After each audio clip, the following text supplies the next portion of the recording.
नमस्कार। प्रस्तुत है आज का चिंतन। अनेक लोग दुनिया में जी तो रहे हैं, लेकिन उन्हें यह पता नहीं कि उनके जीने का उद्देश्य क्या है। लक्ष्य विहीन जीवन बिना ब्रेक की गाड़ी है। लोग सोचते हैं कि मनुष्य धन कमाने के लिए जीता है। दुनिया धन कमाती है तो मुझे भी कमाना चाहिए। दुनिया खाती है तो मुझे भी खाना चाहिए। दुनिया भोगों में लिप्त है तो मुझे भी भोगों में रमण करना चाहिए। जो दुनिया का होगा सो मेरा भी हो जाएगा। यह मूढ़ दृष्टि है। हमें दुनिया का अंधानुकरण नहीं करना चाहिए। जिंदगी एक सरिता है जो निरंतर बहती चली जा रही है और एक दिन सागर में जा मिलेगी। विलीन होने से पहले हम यह जान लें कि मैं कौन हूँ, कहाँ से आया हूँ, मरकर कहाँ जाऊँगा। मनुष्य जन्म लेता है, पलता है, बढ़ता है, परिश्रम करता है, संघर्ष करता है, पेट प्रजनन का पर आधारित जीवन जीता हुआ मौज मस्ती का जीवन व्यतीत करता है और एक दिन अपने बनाए हुए इस संसार को छोड़कर चल देता है। जिंदगी में अनंत संभावनाएं हैं, अनंत शक्तियां छिपी हैं, असंख्य दिव्यताएं मौजूद हैं। इन्हें पहचानना और साकार करना जीने का असली लक्ष्य है। किंतु दुर्भाग्य से मनुष्य अदृश्य 33 करोड़ देवी देवताओं के अस्तित्व पर विश्वास कर लेता है, लेकिन अपने अंदर बैठे जीवित परमात्मा पर विश्वास नहीं करता।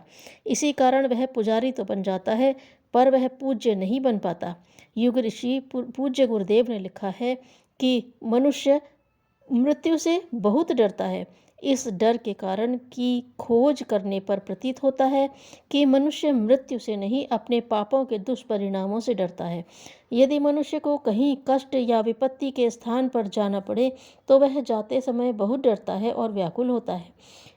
उसकी अंतश्चेतना यह अनुभव करती है कि इस जीवन का मैंने जो दुरुपयोग किया है, उसके फलस्वरूप मुझे मरने के बाद दुर्गति में जाना पड़ेगा। जो लोग अपने जीवन को निरर्थक, अनुचित और अनुपयोगी कार्यों में खर्च कर रहे हैं, वे लोग मृत्यु से उसी प्रकार डरते हैं जैसे बकरा कसाई खाने के दरवाजे में घुसते हुए भावी पीड़ा की आशंका से डरता है। यदि आप मृत्यु के भय से बचना चाहते हैं तो अपने जीवन का सदुपयोग करना और जीवन को धर्ममय बनाना आरंभ कर दीजिए। ऐसा करने से आपकी अंतश्चेतना को विश्वास हो जाएगा कि आपका भविष्य अंधकारमय नहीं वरन प्रकाशपूर्ण है। उसी क्षण मृत्यु का भय आपसे दूर भाग जाएगा। भगवान शंकर भस्म लगाए हुए गले में मुंडों की माला पहने मरघट में निवास करते हैं। उनके ये प्रतीक हमें यह प्रशिक्षण देते हैं कि मनुष्य को जिंदगी के साथ मौत को भी याद रखना चाहिए। हम सब कुछ याद रखते हैं लेकिन मौत को भूल जाते हैं। सम्राट सिकंदर ने बहुत सारी दौलत इकट्ठी कर ली, अनीति और अन्याय से धन इकट्ठा किया। मरने का समय आया तो मंत्रियों को बुलाया और कहा कि हमने इतनी बेशकीमती जिंदगी न्यौछावर करके जो दौलत कमाई उसे लाओ। अब हम मरने जा रहे हैं, उसे अपने साथ ले जाएंगे। मंत्रियों ने कहा कि आप उसे नहीं ले जा सकते। आपने उसका जितना सदुपयोग दुरुपयोग कर लिया उतना काफ़ी है। बाकी सब दौलत इस दुनिया की थी और इसी की रहेगी। ऐसा अनादिकाल से चलाता आ रहा है और चलता रहेगा।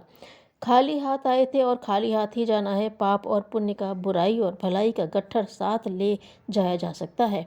राजा परीक्षित को शाप मिला कि 7वें दिन उन्हें तक्षक काट लेगा। 7 दिन बाद मौत की बात सुनकर राजा ने 7 दिन धार्मिक कार्यों में व्यतीत किए। अंत में तक्षक ने परीक्षित को काट लिया और उसको मोक्ष प्राप्त हो गया। यही काल रूपी तक्षक हमें भी सोमवार से रविवार तक के 7 दिनों में काटेगा। फिर भी हम परीक्षित की भांति अपना शेष जीवन धर्म और परोपकार में व्यतीत करने की ओर नहीं सोचते। यज्ञ करने के बाद भस्म मस्तक पर लगाते हैं।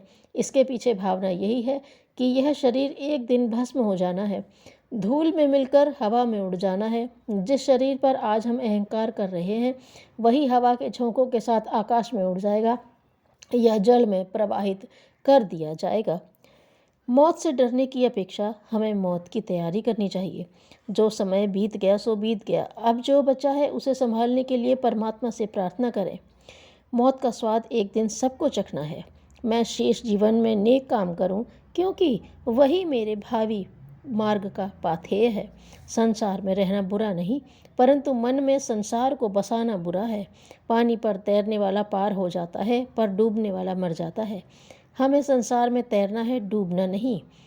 मृत्यु जीवन का अंतिम सत्य है। जब भी समय मिले चिंतन करो कि मेरा जीवन पल पल घट रहा है, आयु रूपी तेल देह रूपी दिए में जल रहा है, जीवन धीरे धीरे मृत्यु की ओर बढ़ रहा है।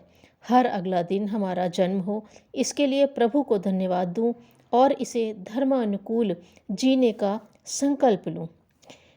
वनवास में यक्ष ने युधिष्ठिर से एक प्रश्न यह भी किया था कि संसार का सबसे बड़ा आश्चर्य क्या है। युधिष्ठिर ने जवाब दिया कि संसार में लोगों को मरते हम रोज़ देखते हैं, फिर भी हम मृत्यु को याद नहीं रखते। यही संसार का सबसे बड़ा आश्चर्य है। मृत्यु को जानना जीवन का मर्म पाना है।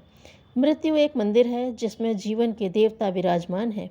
मृत्यु संसार का सबसे बड़ा उपदेशक है।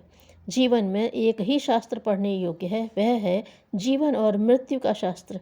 सिद्धार्थ को वैराग्य प्राप्त हुआ क्योंकि उन्होंने बचपन में एक रोगी, एक वृद्ध पुरुष और एक शव यात्रा देखी और सोचा कि एक दिन मेरा भी यही हाल होगा। उन्होंने घर बार, राजपाट और पत्नी बच्चे छोड़ दिए तथा सिद्धार्थ से गौतम बुद्ध बन गए। आंख बंद होते ही मकान, धन सब छूट जाता है, सारे झगड़े नष्ट हो जाते हैं, शत्रु मित्र अपने पराये सभी खो जाते हैं, सब कुछ यहीं पड़ा रह जाता है। जिंदगी भर मिट्टी के खिलौने, ठीकरों और कागजों के टुकड़ों के लिए भागते रहे, झगड़ते रहे, लेकिन मरने के बाद तो अच्छे बुरे कर्म ही साथ जाते हैं। शमशान तक तो दुनिया साथ देती है, इसके आगे धर्म ही हमारा साथी है। सभी कुछ हमसे पहले किसी और का था और मरने के बाद भी किसी और का हो जाएगा। मरने के बाद कुछ ही क्षणों में यह किराए की कोठी खाली करनी पड़ेगी। युवावस्था में ही धर्म कर्म करें, क्योंकि वृद्धावस्था में इस सब के लिए शक्ति नहीं रहेगी। भगवान और मृत्यु को हमेशा स्मरण करते रहें, क्योंकि ये दोनों ही अटल सत्य हैं। बाकी संसार तो असत्य है, भगवान की माया है।